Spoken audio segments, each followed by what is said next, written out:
अस्सलाम वालेकुम दोस्तों। 8 मार्च 2014 वक्त है रात के 12:41 पर मलेशियन एयरलाइन की फ़्लाइट MH370 कोलालमपुर से टेक ऑफ कर। इस फ्लाइट में 227 मुसाफिर, 10 फ्लाइट अटेंडेंट्स और 2 पायलट्स इस प्लेन को उड़ा रहे हैं। एक तरफ हैं कैप्टन ज़ाहिरी अहमद शाह, 53 साल के हैं, बहुत ज़्यादा तजर्बा रखने वाले मलेशियन एयरलाइन के सीनियर पायलट हैं। दूसरी तरफ हैं फर्स्ट ऑफिसर फारिक हमीद, 27 साल के हैं। ये इनके लिए ट्रेनिंग फ्लाइट है।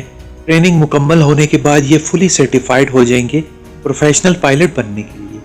ये फ्लाइट तकरीबन 20 मिनट से सही रास्ते पे उड़ती जा रही। 1:08 पे ये फ्लाइट मलेशियन कोस्ट लाइन को पार करके साउथ चाइना सी के ऊपर पहुंच चुकी है, वियतनाम की डायरेक्शन में। ज़ाहिरी रिपोर्ट करते हैं कि प्लेन का लेवल 35,000 फीट पर है। सब कुछ नॉर्मल चल रहा है। जहाज़ स्मूथली अपनी मंजिल की तरफ गामजन है।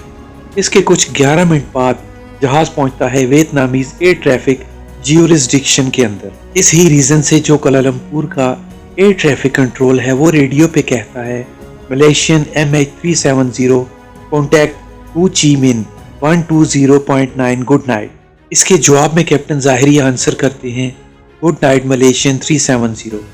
इस वक्त तक सब कुछ नॉर्मल था, लेकिन ये जो लफ्ज़ थे ये आखिरी लफ्ज़ थे कैप्टन ज़ाहिरी अहमद के जो प्लेन से सुनने को मिले। कोलालमपुर से 12:41 पे रवाना होने के बाद इसके मकामी वक्त के मुताबिक सुबह 6:30 पे बीजिंग में लैंडिंग मुतवक्के थी। एयर ट्रैफिक कंट्रोलर ने रात 1:20:30 पर कैप्टन ज़ाहिरी अहमद शाह के आखिरी अल्फाज गुड नाइट मलेशियन 370 सुना।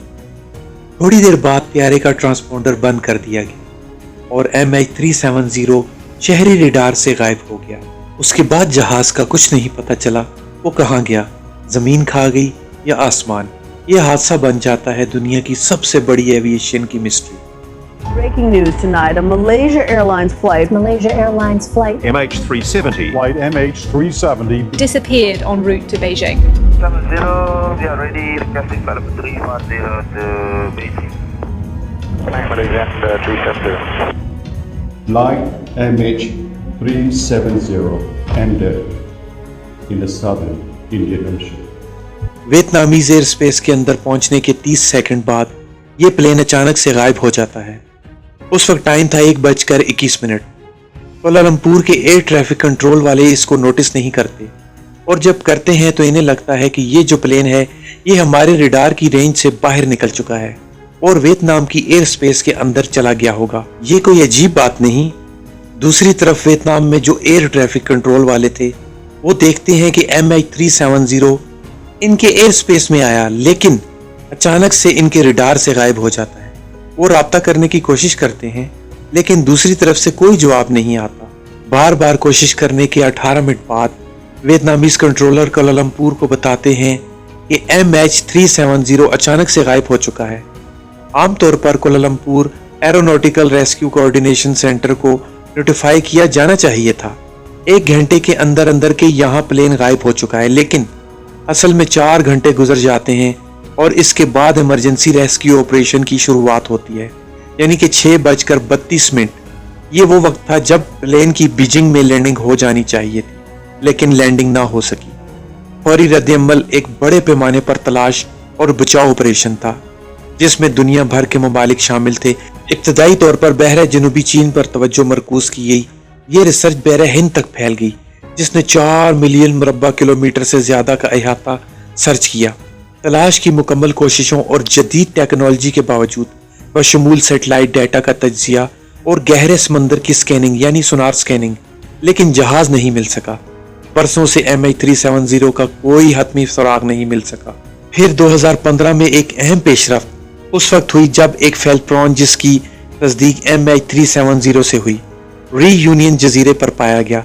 बाद अज़ां बहरा हिंद के मगरबी साहिलों के साथ मलबे की दरियाफ्तों ने इस नजरिए की तायीद की कि त्यारा जनूबी बहरा हिंद में जा गिरा था, लेकिन ये वहां कैसे पहुंचा ये पहेली एक मामा बनी हुई थी। मुत्ताहिदा नजरियात सामने आए हैं। क्या ये हाईजैकिंग थी, एक तकनीकी खराबी थी या मैकेनिकल प्रॉब्लम था, या ये किसी पायलट की तरफ से जानबूझकर किया गया होगा। सैटेलाइट हैंडशेक से पता चला कि राब्ता खत्म होने के बाद त्यारा तकरीबन 7 گھنٹے تک پرواز کرتا رہا، جس سے یہ پہیلی مزید پیچیدہ ہو گئی۔ MH370 کی گمشدگی نے ہوا بازی کی صنعت کو ہمیشہ کے لیے بدل کے رکھ دیا۔ ٹریکنگ کے لیے نئے ضوابط اور حفاظتی پروٹوکول اس بات کو یقینی بنانے کے لیے متعارف کرائے گئے کہ جدید دور میں کوئی اور طیارہ محض غائب نہ ہو۔ اب جانتے ہیں کہ طیارے کے ساتھ اصل میں ہوا کیا تھا۔ جو پائلٹ تھے ظاہری احمد، انہوں نے نوٹس کیا کہ طیارے کے اندر کوئی پرابلم آ رہی ہے، ٹیکنیکی اور مکینیکل۔ انہوں نے طیارہ واپس ملیشیا لینڈ کرنے کے لیے 180 ڈگری واپس ٹرن لیا اور ملیشیا کی طرف مڑ گئے، لیکن طیارے کے اندر جو مسئلہ تھا وہ تھا آکسیجن کی کمی، جس وجہ سے پیسنجر اور پائلٹس اور جتنے بھی کرو ممبرز تھے وہ آہستہ آہستہ مدہوش ہونے لگ گئے۔ اور ظاہری احمد آلریڈی طیارے کو ٹرن کر چکے تھے 180 ڈگری، تو وہ طیارہ بجائے ملیشیا کی طرف جانے کے دونوں ریڈاروں میں سے گزر کر بحر ہند بحر چین کی طرف مڑ گیا۔ آٹو پائلٹ پہ چلتا رہا، لیکن جیسے ہی اس کا فیول ختم ہوا تو وہ وہاں پر بحر ہند کے اندر تباہ ہو گیا۔ لیکن اس طیارے کا ملبہ آج تک نہیں مل سکا۔ اس طیارے کے 27 حصے مختلف جزیروں سے ملے، لیکن وہ طیارہ اور پیسنجرز آج تک نہیں مل سکے، اور یہ معمہ آج بھی معمہ ہی ہے، حل نہیں ہو سکا۔ امید ہے آج کی ویڈیو آپ کو پسند آئی ہوگی۔ ویڈیو کو لائک، شیئر اور چینل کو سبسکرائب کر کے بیل آئیکن کے بٹن کو پریس کرنا مت بھولیں، تاکہ ہماری حوصلہ افزائی ہو اور مزید اچھی ویڈیوز آپ کے لیے لاتے رہیں۔ ملتے ہیں اگلی شاندار ویڈیو میں۔